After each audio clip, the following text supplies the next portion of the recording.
Assalamualaikum warahmatullahi wabarakatuh. Sahabat Philip Online, kembali lagi dalam program podcast. Saat ini saya sudah kedatangan tamu istimewa di tengah kesibukannya yang lagi rapat paripurna. Diculik. Saya rata mampir ke studio podcast. Iya. Bapak Bayhaqi Sulaiman. Assalamualaikum sahabat Philip Online. Semuanya semoga semua dalam keadaan happy, lahir dan batin. Oke. Amin. Terima kasih, happy ya. Yang penting hidup ini happy. Nah, ini kan pengen tanya-tanya sih, ngobrol seputar anggota dewan. Enak gak sih sebenarnya anggota dewan? Apalagi abis musim muludan nih. Setiap profesi ya, Iya. Bram ya, setiap profesi itu kan tergantung kitanya yang menjalankan gitu ya.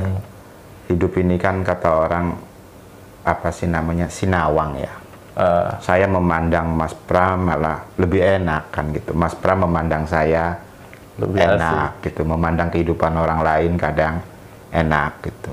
Jadi sesungguhnya kalau saya melihat menjalani aktivitas yang saya jalani, karena memang itu dunia saya di politik, sehingga keinginan antara cita-cita, kemudian juga capaian, terus kemudian juga apa yang saya jalani ya kita nikmati, kita syukuri, dan insya Allah lah ada keberkahan di situ gitu.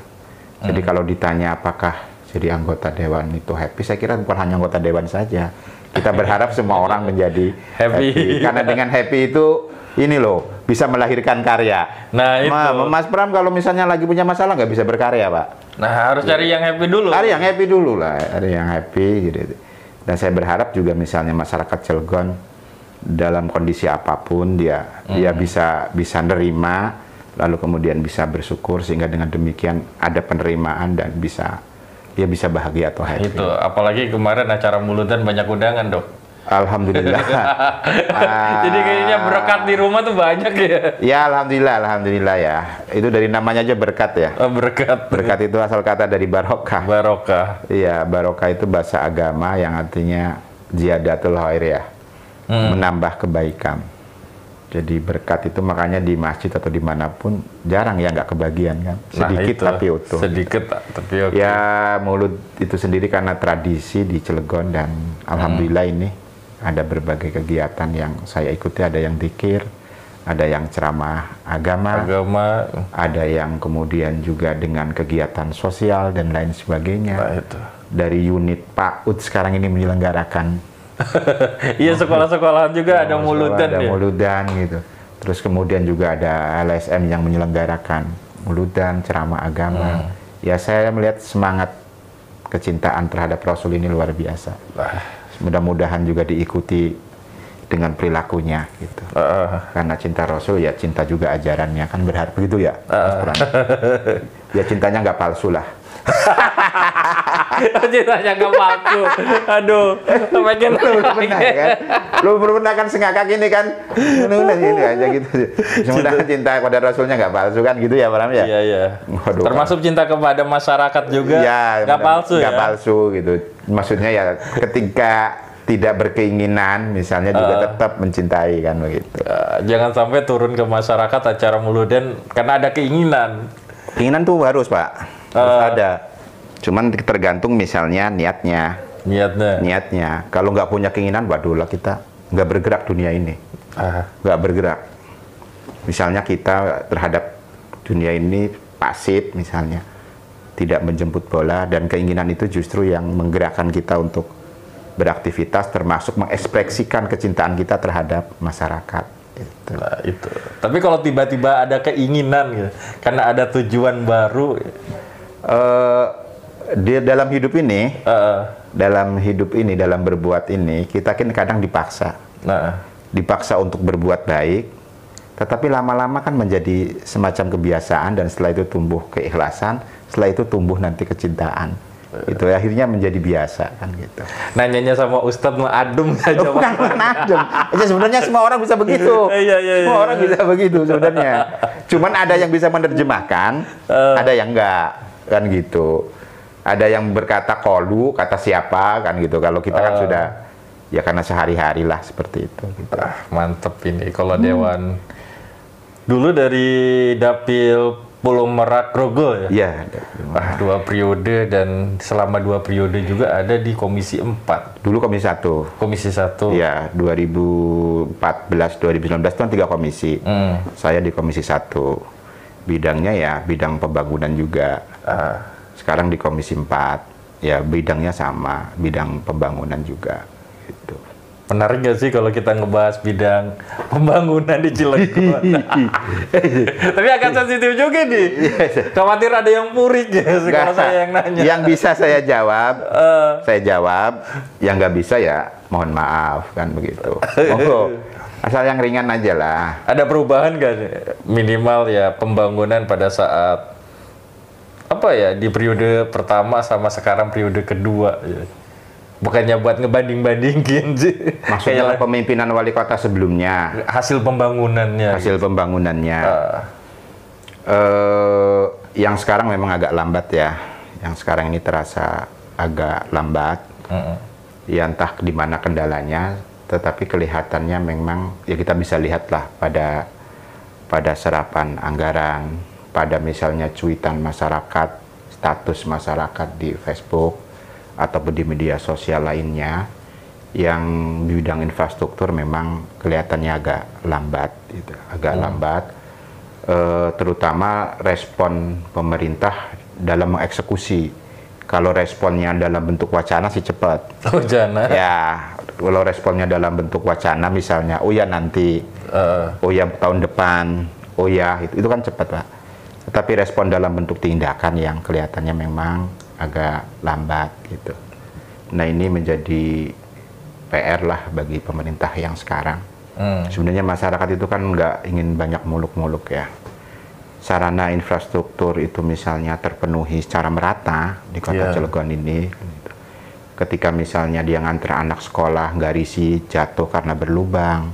Ketika pergi ke pasar misalnya nggak risih misalnya jatuh, itu juga sudah cukup bagi masyarakat, sudah cukup bisa memadai lah gitu. Pelayanan dasar menurut pelayanan dasar pada infrastruktur. Iya, salah satunya jalannya aman, bisa kerja nyaman. Ya. Kemana-mana jadi aman. Tapi sekarang lagi banyak yang dibangun ini, ada yang lagi berjalan kan ada 2 proyek sepengetahuan saya. Ya karena itu juga banyak banyak masyarakat yang rame di media sosial gitu. Nah ini juga sebenarnya yang ini juga mungkin ya memang masyarakat harus juga sering-sering berisik ya. Iya. Sering-sering berisik supaya juga misalnya sampailah pada telinga atau pengambil kebijakan gitu.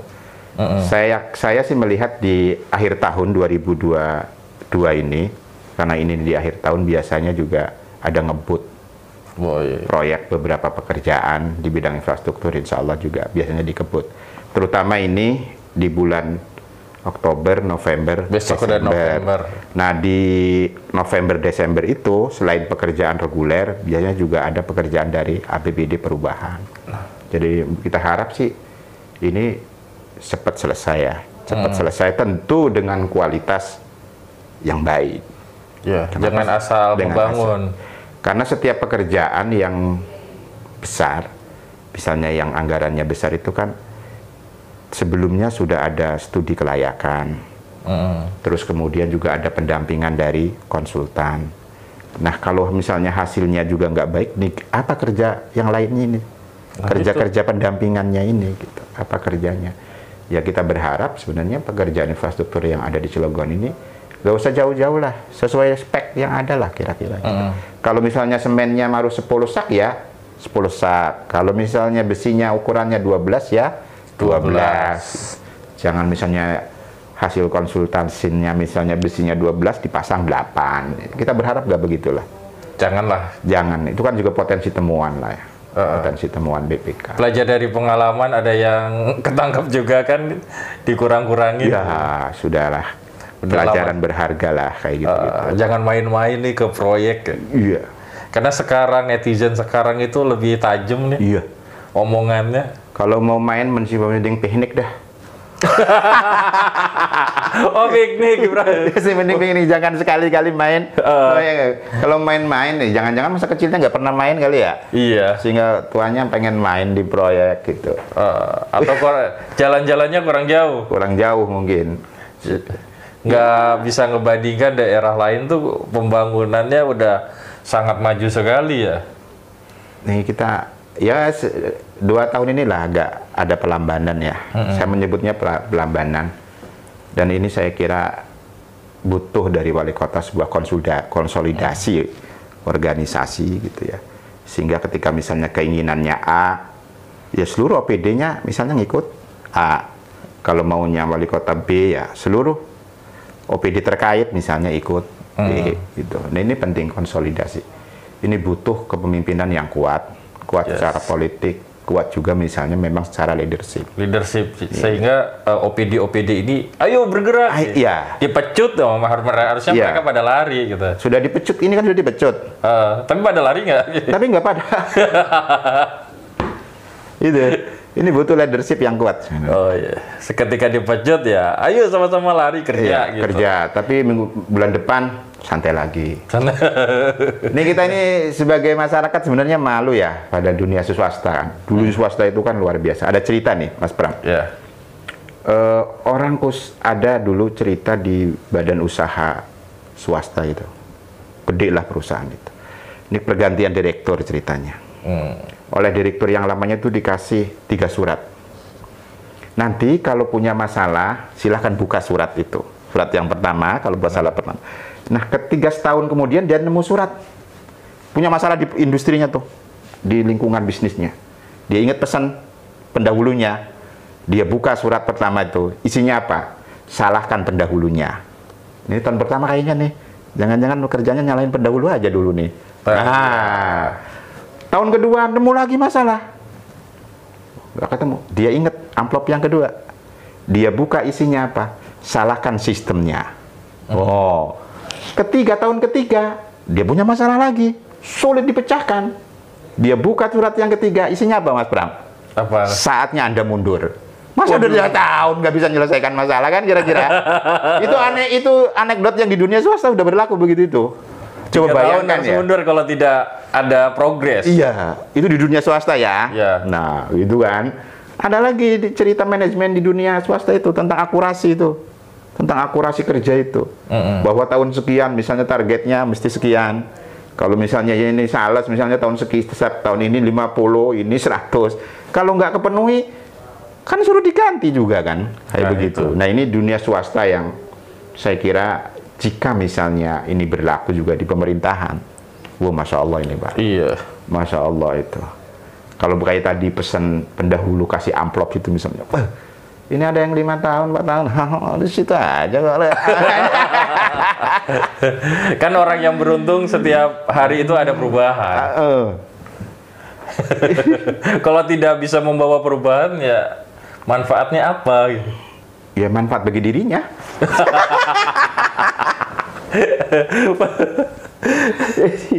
Di dunia swasta orang sudah sedemikian itunya cepatnya gitu. Bahwa bekerja itu kinerjanya jelas, targetnya jelas. Yang kita belum lihat itu adalah di sektor pemerintah.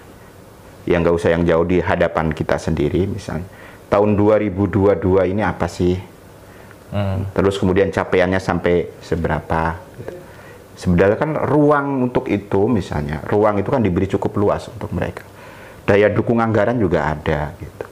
Ini makanya saya sering bilang ini sayang banget punya program dia yang bikin sendiri, tapi kemudian tidak dilaksanakan. Ujung-ujungnya Daji Silva kayak begitu. Ini kan sayang lah. Yeah. Pram bikin program, Pramnya masih di situ loh, belum pindah. Di tahun yang sama dirancang. Oh, sampai Desember kok gak dikerjain. Kemana nih? Kemana? Nah itu kan. Gitu. Nah, ini ada yang di kita seperti itu ada. Nah, termasuk tes Silpa. Di 2021 lumayan gede lah. Ya, 2022 ya kita sih berharap enggak ya. Tapi kalau nanti realitanya seperti itu ya, waduh. innalillahi lagi kita ini. Ada kecenderungan naik nggak? Saya lihat sih karena bergeraknya bergeraknya kan kita bisa ngelihat nih ya. Iya. Bergeraknya baru dimulai, ada yang mulai Agustus, ada yang malah baru mulai di bulan Oktober, ya kan? Bahkan November gitu. Ya potensi itu ada lah saya lihat dari tanda-tanda yang kita lihat gitu. Waduh. Lah ya, meskipun saya tahu bahwa Silva itu adalah bagian dari perencanaan APBD, tetapi tentu kalau yang kelewat gede itu bukan lagi perencanaan, kecelakaan. Kecelakaan yang direncanakan gitu. Iya, kecelakaan yang direncanakan itu. Kalau di tahun pertama masih baper sama itu tadi pemerintahan sebelumnya gitu. Salahkan pendahulunya gitu. Kalau tahun kedua mau nyalain siapa? Sistemnya. Lah ketelu 2023 aja misalnya, lah mau sing ketiga yang dibuka. Apa gitu. Tahu aja. Dapat dari mana? Anekdot kayak gitu. Aduh, pawon. Iya kan? Itu lumrah itu di dunia bisnis, top management itu begitu, Pak. Ya, kalau saya jadi direktur misalnya tahun pertama kalau nggak ketemu ada masalah kompleks, yang disalahkan kan pendahulunya. Iya. Dan ternyata budaya seperti itu berlaku juga di dunia pemerintahan, di dunia politik, di daerah atau dimanapun. Tahun pertama gitu, ya. Iki mah sisa dinasti yang lama. Padahal kan seorang pemimpin itu, ini pendapat saya aja sih. Kalau udah ada program nih, harusnya tinggal ngejalanin kan. Iya. Ini udah ada program, tinggal jalanin aja, bukannya lebih enak. Yang ada program itu bagus dijalanin, diperbaharui agar lebih baik. Nih kebiasaan yang terjadi di kita ini ya, kebiasaan tentang pengelolaan pemerintahan yang ada. Ketika misalnya terjadi peralihan kekuasaan, ini ingin sesuatu yang baru. Meskipun bisa saja misalnya isinya sama. Kayak sekarang di kelurahan ada program Salira. Ya sebenarnya sama saja dengan DPW kalau dulu. Dulu ada DPW. Iya kan kurang lebih seperti itu sebenarnya. Iya. Cuman sekarang misalnya uang itu kan dibagi misalnya per RW 100 juta. Kalau dulu misalnya dikumpulkan di kelurahan, diolah di kelurahan, di PWK itu. Nah, ya, duitnya ya segitu-gitu juga kan gitu. Nah, ada juga beberapa program yang saya kira menjadi penting untuk tetap dipertahankan. Dulu sebenarnya itu ada misalnya satu kecamatan 1 miliar. 1 miliar dulu. Bantuan ekonomi ya, UMKM dan lain sebagainya. Nah, sekarang kan sudah nggak ada kayak begitu-gitu. Nah, terus kemudian, ini problem lagi bagi kita. Kenapa sih misalnya pembangunan di pemerintahan daerah itu penting misalnya dijaga kelanjutannya, berkesinambungannya, JLU misalnya, karena sudah menghabiskan begitu banyak dana sebelumnya, itu penting misalnya dijaga berkelanjutannya oleh pemerintahan yang sekarang. Dan saya lihat itu ada juga di RPJMD-nya. Kok sampai sekarang masih maju enggak, mundur enggak. Megegeg jadinya. Iya kan? Iya. Gitu kan? Nih masyarakat itu yang paling mudah itu dilihat adalah belanja barang. Belanja barang, bukan belanja pegawai. Bukan sebenarnya. Yang dinikmati masyarakat itu ya belanja barang. Ya termasuk di dalamnya adalah belanja tentang infrastruktur itu tadi. JLU kita harap misalnya ya selesailah, paling tidak selesai misalnya pengadaan tanahnya. Sampai hari ini kan juga belum. Kalau tanahnya belum selesai, bagaimana mau dibangunnya? Iya. Itu selesai dulu tanahnya, gitu. Sehingga setelah itu baru nanti ada pengerjaannya. Gitu. Ini belum. Karena di JLU kan ada beberapa tempat yang sudah digusur, dibangun TPT, tapi kelanjutannya malah masih digusur pun belum, gitu. Akhirnya kan penghamburan anggaran. Nah itu, kayak di wilayah Purwakarta sama Jombang, Jombang. Grogol yang saya lihat kan sudah ada dulu. Udah ada gitu. Sudah ada. Sehingga dengan demikian kan sayang ya anggaran yang sudah itu karena rusak kan kemudian mubadir. Gitu. Nah itu. Sahabat Philip Online, ini menarik ya obrolan karena Pak Baihaqi juga kan udah lama lah. Udah 2 periode. Makanya saya kotanya bukannya banding-bandingkan gitu. Tapi di sini banyak ya, Pak. orang netizen terutama di media sosial. Peran kontrol dari Dewan ini apakah benar kurang atau enggak gitu kepada eksekutif? Gitu? Kalau melihat laporan kinerja kita di akhir tahun 2021 kemarin, itu jumlah RDP ya, rapat dengar pendapat dengan masyarakat, rapat kerja misalnya dengan dinas-dinas terkait, itu naik 100% lebih. Wah, naik 100% lebih. Jadi hampir setiap hari DPRD itu memang salah satunya menampung berbagai aspirasi yang datang dari masyarakat, terutama yang datang bersurat ataupun datang langsung ke DPRD. Itu hampir setiap hari ada rapat dengar pendapat dengan masyarakat, dengan OPD terkait. Naik 100% naik RDP kita di periode ini ya, di periode 2019 sampai yang sekarang ya, 2022 ya, sekarang ini ya. Dan di 2022 ini insya Allah juga naik juga, grafiknya naik. Nah, karena memang ya kita sih berharap misalnya OPD dalam hari ini pemerintah bisa menindaklanjuti misalnya hasil rapat dengar pendapat dengan kita, baik misalnya yang terkait dengan kebutuhan masyarakat langsung maupun misalnya yang bersifat policy kebijakan dari pemerintah gitu. Saya pikir ada tindak lanjut dari semua itu. Nah, pengawasan DPRD kan sebenarnya fungsi pengawasannya tidak seperti misalnya polisi, jaksa, tidak. Dia hanya mengawasi dan sifatnya memberi advice, masukan terhadap pemerintah gitu ya. Kadang yang diawasi juga sebenarnya terbatas. Apa sih yang diawasi? Yang diawasi ya seluruh produk hukum. Dalam hal ini adalah peraturan daerah dan perwal misalnya kayak itu. Pelaksanaan dari semua itu. Nah, APBD itu sesungguhnya adalah peraturan daerah. Maka DPRD juga punya ruang untuk melakukan pengawasan ketika dalam tataran pelaksanaan. Nah, itu. Makanya kan kayaknya ruang rapat Dewan ini selalu sibuk. Saban hari ada hiring, dengar pendapat segala macam. Banyak aduan dari masyarakat ya. Nah, inilah fungsi dari wakil rakyat, harus bisa mewakili dan mendengar apa sih kata rakyat. Jadi ngeri-ngeri sedap jadi wakil rakyat. Bayangkan ya, saya sebagai anggota DPRD itu berfungsi mewakili mulut, keinginan, mewakili harapan, mewakili banyak hal dari konstituen, dari masyarakat Pulau Merak Grogol, yang kebetulan aspirasi atau harapan semuanya itu adalah terkait kebutuhan dasar mereka dari pemerintah, dari negara atau dari pemerintah, gitu. Dari negara dan pemerintah. Nah, ketika pelayanan dasar mereka itu misalnya terabaikan, gitu. Nah, kami sebagai anggota DPRD adalah berkewajiban untuk misalnya menampung sekaligus memperjuangkan, sekaligus mengadvokasi terhadap masyarakat di Kota Cilegon itu. Itu salah satu yang menurut saya berat benar anggota DPRD itu. Iya sudah.